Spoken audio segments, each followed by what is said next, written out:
What's up mga kaporbida, no? Good morning. So update tayo ngayon sa weather dito sa South Korea mga kaporbida.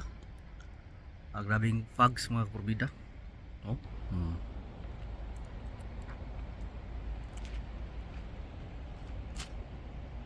Di na makita yung mga sasakyan pag walang ilaw. Kasi parang usok ba na ano. Oh, talagang nakapalibot talaga dito sa lugar namin. Ito sa tinitirhan namin. Grabe. Keep safe lang, no mga kaporbida, no?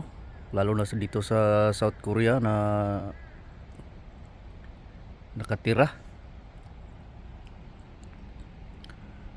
Grabe. Ito na yung signal mga kaporbida na ano, parang nagpaparamdam na yung ano ba, ang snow. Kasi malapit na mag snow eh, siguro sa katapusan ng ano, November this month. Grabe yung ano, kaya pala malamig kaninang umaga. Ito pala yung dahilan.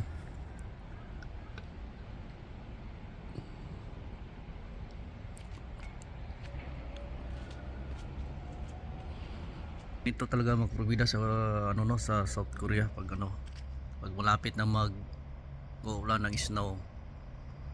Ganito talaga mag-fogs. Tingnan nyo yung bus.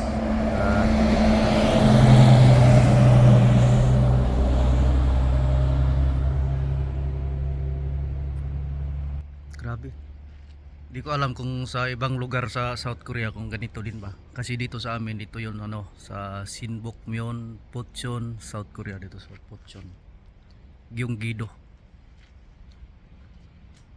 Grabing fogs mga kurbido.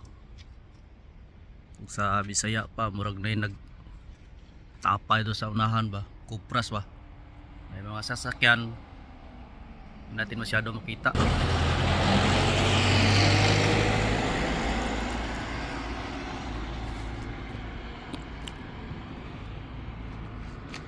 Ugnaw gid siya, kinahanglan magkapit wala na makita to sa unahan, no?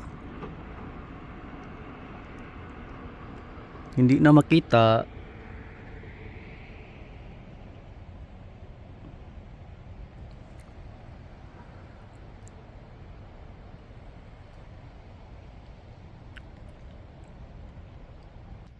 So yun lang mga kapurbida, no, sa ating update sa weather dito sa South Korea.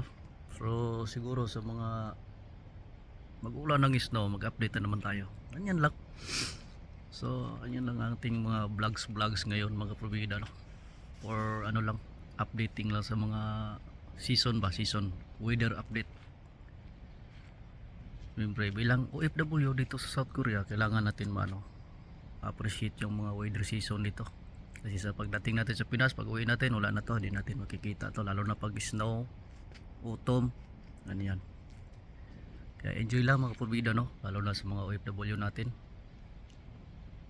kapwa ko OFW, enjoy lang tayo habang nandito po tayo sa ibang bansa. Kasi pag uwi na tayo sa Pinas, hindi na natin maranasan to. So yun lang mga kapurbida. Thank you for watching guys.